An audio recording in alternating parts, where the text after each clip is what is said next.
Next जाते हैं have a smooth plan. सो ये हमारी कुछ लास्ट का हिस्सा है। सो सबसे पहले हैव अ स्मूथ डिलीवरी। कोशिश करो कि सबसे ज़्यादा स्मूथ डिलीवरी करने की कोशिश करो, स्ट्रेस फ्री डिलीवरी करने की कोशिश करो। तुमको प्रेजेंटेशन ही देना है, बम नहीं फोड़ना है, ठीक है। तो तुमको क्या करना है, बहुत ही आराम से, बहुत ही ध्यान से, बहुत ही अपना पेशेंस रख के तुम्हें प्रेजेंटेशन देना है। और जब भी प्रेजेंटेशन दो, इसका सबसे भला काम तो यही है कि आईना तुम्हारा सबसे अच्छा दोस्त होना चाहिए। जहाँ तुमने आईने से दोस्ती कर ली, फिर तुम्हें कोई और नहीं चाहिए। आपने आईने के सामने जितनी बार अपनी प्रेजेंटेशन को बोला, उससे तुमको कॉन्फिडेंस आ जाएगा, उससे तुमको कोई भी चीज़। अब ये सोचो ना, तुम शायद एक लिनक्स का क्वेश्चन 1 महीने बाद सॉल्व कर पाओगे, पर अगर मेरे जैसे इंसान को दे दो तो मैं नहीं कर पाऊंगी, क्योंकि मुझे पता ही नहीं लिनक्स क्या है। शायद तुम साइबर सिक्योरिटी में अभी इतने बेहतर हो कि तुमसे अगर कोई साइबर सिक्योरिटी का सवाल करेगा, तो तुमसे अगर पूछ लिया कि HTML क्या है, तो तुम जवाब दे पाओगे उसका। पर अगर मुझसे कोई पूछे कि हाइपरटेक्स्ट मार्कअप प्रोफाइल क्या है, लैंग्वेज, तो मैं यहाँ पर गलती कर सकती हूँ, क्योंकि मैंने इस चीज़ को कभी प्रैक्टिस नहीं करा, ना मुझे पता है उसके बारे में। तो आप क्या होता है, आप प्रेजेंटेशन में ऐसे आ जाते हो उठ के कि मैडम हमें तो कुछ पता ही नहीं, मैडम हमने प्रैक्टिस ही नहीं करा। सो प्रैक्टिस करना है भाई, प्रैक्टिस ही करना है। ओके, ठीक है। नेक्स्ट हो जाता है हैव अ रन थ्रू। अपने प्रेजेंटेशन का रन थ्रू करो। डिलीवर करने से पहले कोशिश करो कि अपना वीडियो बना के रखो।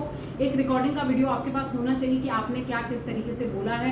जब भी मैं कहती हूँ अपना सेल्फ इंट्रोडक्शन देना है आपको, तो आपको क्या करना है, आपको खुद को भी तो प्रैक्टिस करना है इंट्रोडक्शन देने से पहले। आप कैसे लग रहे हो आप देते वक्त अपना इंट्रोडक्शन, ये बहुत इंपॉर्टेंट है। नेक्स्ट आता है हैव अ बैकअप मटेरियल। बड़ी बड़ी प्रेजेंटेशंस जब होती हैं, तो कई बार एंड मोमेंट पे अगर आपके साथ कोई प्रॉब्लम हो जाए, तो कोशिश करो कि एक आपके पास पेन ड्राइव हो जिसमें आप बैकअप बना के रखो अपने प्रेजेंटेशन का, और एक आपके लैपटॉप में ऑलरेडी हो, ठीक। उसके बाद जाता है यूज अ टाइमर।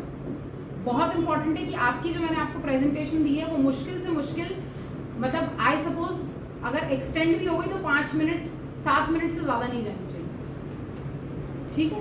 पर आप लोग क्या करते हैं, जैसे कुछ लोग होते हैं जो इतना, क्योंकि उनके पास इतना सारा है बोलने को, तो वो बहुत सारी बातें करेंगे कि मैडम मैं तो चांद पे गया था, फिर मुझे रियलाइज हुआ कि मुझे इंट्रोडक्शन लिखना है, तो मैं वापस आया धरती पे, फिर मैंने अपना इंट्रोडक्शन लिखना शुरू करा, ठीक है। फिर मेरे को, क्योंकि मैं बहुत बोर हो गया, तो फिर मैं मयूर पार्क चला गया, फिर मैं वहाँ पे गार्डन में घूमा, फिर मुझे याद आया कि मेरी स्ट्रेंथ तो ये है, तो मैं ऐसी बातें नहीं कर रही हूँ, ठीक है। अपन को स्ट्रेट एंड प्रिसाइज बातें करनी है, क्लियर। नेक्स्ट जाता है यूज अ टाइमर, जिसकी मैं ऑलरेडी बात कर चुकी हूँ। How do you conclude. अब कंक्लूजन में क्या क्या चीज़ों का आपको ध्यान रखना पड़ेगा, that how do you wrap up the way that it will be ever lasting in your memories.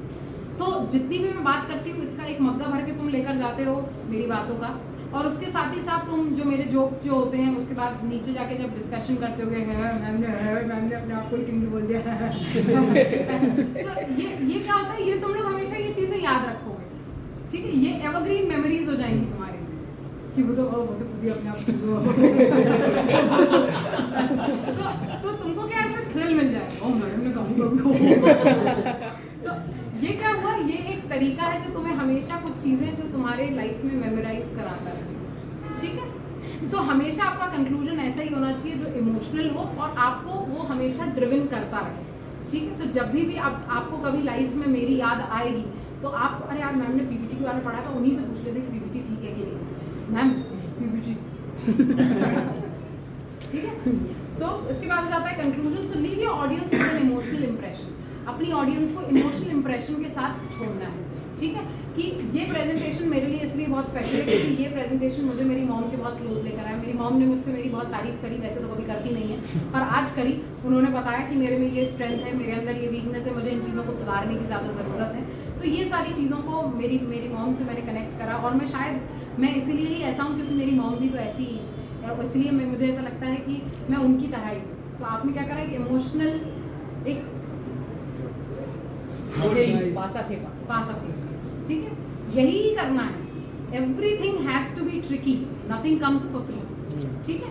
Next आता है use a pause for key takeaways. Pauses बहुत ज़्यादा ज़रूरी है, ठीक है। जैसे हमने हंसा और ऐसे कर लिया, उसके बाद मैंने आपको 5 मिनट का वक्त दिया, मतलब 5 सेकंड का वक्त दिया कि ठीक है अभी सब हंस रहे हैं। अगर मैं एकदम से बीच में पढ़ाना शुरू कर दूंगी तो आपको समझ में नहीं आ पाएगा, और वो जोक और ये जो पढ़ाई है सब मिक्स हो जाएगा, तो वैसे ही कम समझ में आता है और उसके बाद और कम समझ में आता है, ठीक है। उसके बाद जाता है मेक योर मैसेज सिंक। आपका जो भी मैसेज होता है, इस बात का आपको ध्यान रखना पड़ेगा कि आपका मैसेज जो है वो सब तक बहुत आसानी से पहुंचे। ये बहुत इंपॉर्टेंट है कि आप जो भी मैसेज दे रहे हो वो मैसेज आप यहाँ से ले जा पा रहे हो या नहीं ले जा पा रहे हो। तो मैंने जितनी भी बातें बोली इसमें से शायद हर इंसान ने कुछ मग्गा मग्गा भर की अपनी किताब, अपनी जो ज़रूरतमंद जो प्रेजेंटेशन के बारे में बात थी वो सब यहाँ से लेकर जाएंगे, ठीक है। और एट द सेम टाइम इन्हीं बातों को हम कभी जब एक कंपनी में प्रेजेंटेशन दे रहे होंगे, जब तुम्हारा बॉस तुमको गाली देगा कि साले इतनी बड़ी प्रेजेंटेशन बनाई है, तो तुम्हें मैं याद आऊँगा कि मैडम ने कहा था 10 स्लाइड की प्रेजेंटेशन, और फिर हम नीचे आके हंस रहे थे मैडम पिंकी तो ठीक है। सो ऐसा, so it is very important that you always take something emotional with you, there is something learning that you take from the presentation, ठीक है। जो भी मैं प्रेजेंट करूँ ये बहुत इंपॉर्टेंट है कि ये तुम तक पहुँचे, ये तुम्हारे दिमाग की नसें थोड़ी सी खोल दे, ठीक है। Clear? So this is it about the presentation.